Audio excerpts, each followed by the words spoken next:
Clarity equals money, and money equals options.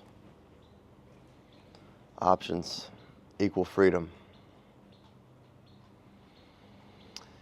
And yet options can lead to analysis paralysis.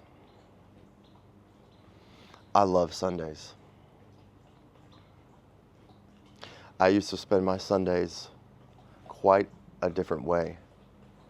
And then something terrible happened. But now that I have distance from that event, I realize God gave me this incredible gift, where now I have an additional 3 to 6 hours to get things done. So that's why I'm talking to you today about crafting your ideal day. Because once you get specific on what a perfect day for you looks like, then you can answer that question. What is my purpose? Not what is my purpose today, not what would make me a lot of money, not what would my parents or girlfriend be proud of. Your God-given purpose. I almost said God-given preference. Your God-given preference for what you would like to be doing, how you would like to be spending your days. Anything come to mind? You might have to accept the fact that you're going to have to sit there and let time pass and think about it. I'm a big believer in losing track of time. If you're not willing to do that, you may get frustrated.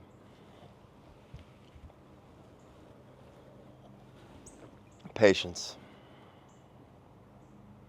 I understand if you feel like the boat has left, you don't want to waste any more time, but perhaps time has gotten wasted because there was no clarity. And when you start focusing on something else, what you've done is you've completely started over. So for me personally, I might be working on step 2 when I should be working on step -3. And it took me realizing, oh man, no, I need to quit jumping around from one project to another, and I need to just go back. What steps do I need to accomplish before I can get to step 0 and really clarify what that step 1 is? So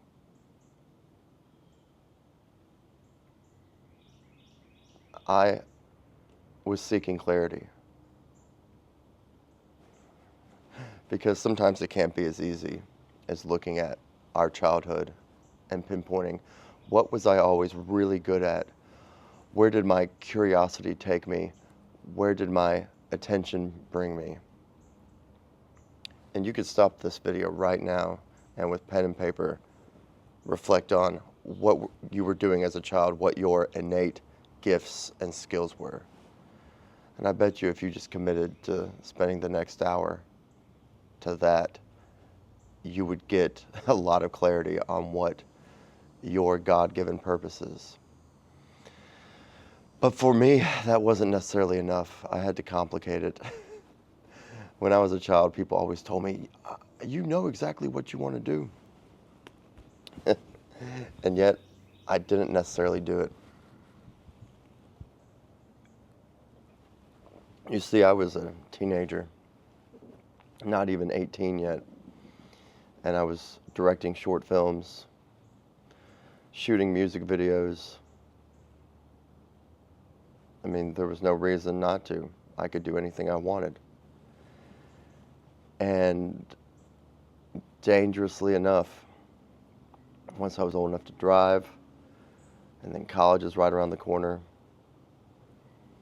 people that I really cared about and respected started giving me terrible, terrible advice. And I'm not going to blame them, because I was able to say to them, no, I don't think film school is what I want to do. I think I want to learn filmmaking by making films. So it was really on me. It just got to a point where I was just too scared, and the fear held me back. It wasn't a fear of success. It wasn't a fear of moving to a big city and working on commercial projects or industrial features.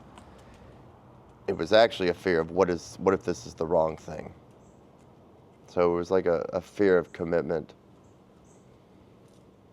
because working on film sets in New York, I was surrounded by people who behaved very much like they do in small town Mississippi.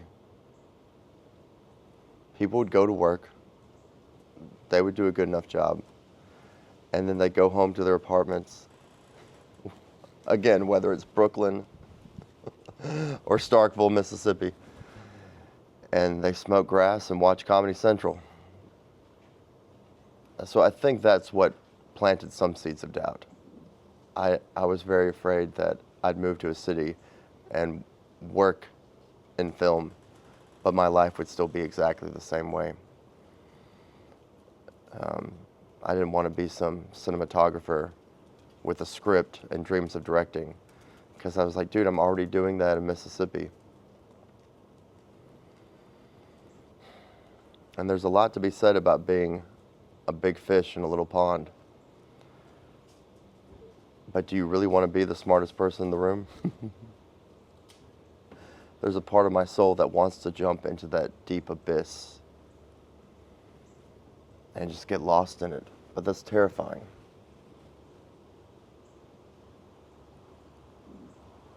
So start with, what does my ideal day look like? And it's true what they say. Your morning routine starts the night before. Sunday can be your night before.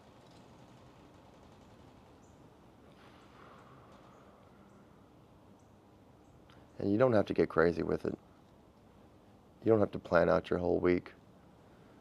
That could very well be the worst thing you could do. Overplan, overcommit. You could be setting yourself up for falling short of whatever goal you set for yourself and getting frustrated. I would suggest sitting down today and identifying the most important task, the most important one. So for some of you, that may be uploading more content to your YouTube channel.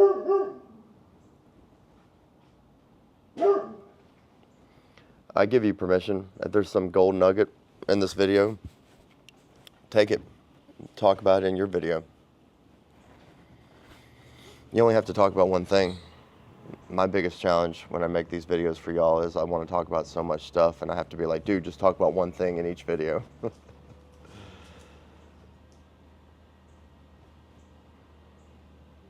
It doesn't have to be perfect.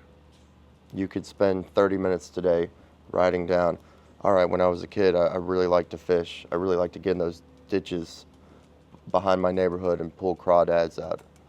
That might sound insane, but something of your God-given purpose is there. You know, when you were in that ditch looking for crawdads, you were searching for your soul. You know, maybe you painted rocks. Maybe you recorded stories into a tape recorder. Maybe you really love fitness. God, what a niche to be in. I don't care if there's competition.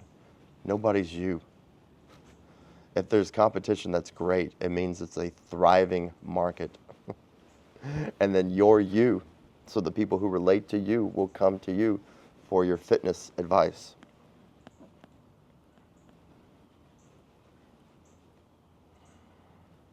If I was starting over and I didn't know anything that I know now, the advice I would tell myself is, know what you're going to do tomorrow. Hold on loosely to that plan, but don't let go. Because things are going to happen. Opportunities are going to fall in your lap, and you'll have to pivot and change your plans. So don't don't commit too hard.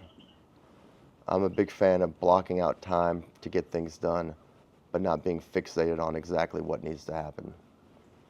Because you're also going to have boundaries. My phone is inside right now. People will be getting out of church soon.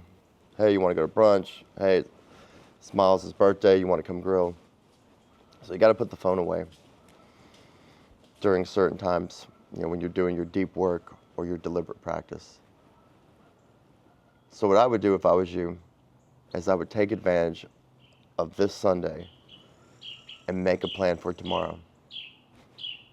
And if you're really lucky, once you do that, you'll have the ball rolling and you'll get in that flow state. And maybe you'll write the script for your YouTube video right now, and maybe you'll just go outside and shoot it. Keep things easy for you. And the nice thing about waking up knowing what you're going to do is there's less resistance. You're actually making things easier for yourself by doing the prep work.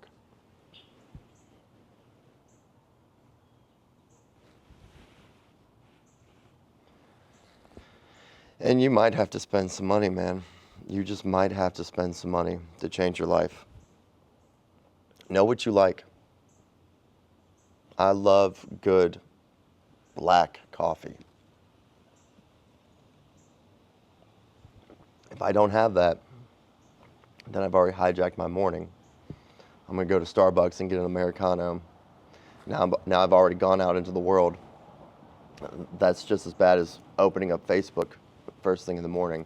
All this stuff is coming in. So have your coffee. Have your morning fruit. Whatever it is you want first thing in the morning, have that ready to go. If you're going to do the gym first thing, have your gym clothes, your towel, everything. The clothes you're going to change into after the gym. Have everything ready to go when you wake up. Make your mornings easy for yourself. Invest in a weekly planner. I really like the Hobonichi. If it's stationary, if it's a journal, if it's a planner, go with the Japanese. If it's jewelry, go with the Italians. Yeah, thank you for spending this moment with me. It's a beautiful morning. Early September. The dog days are over. They were never really that doggy. We're going to have a cold winter again. We're going to have a glorious autumn. We have had the best springs and the best autumns the past several years because we usually don't have them. It's usually just fall, Christmas, summer, and that's what you get in the South. But not anymore. We are actually experiencing 4 seasons here.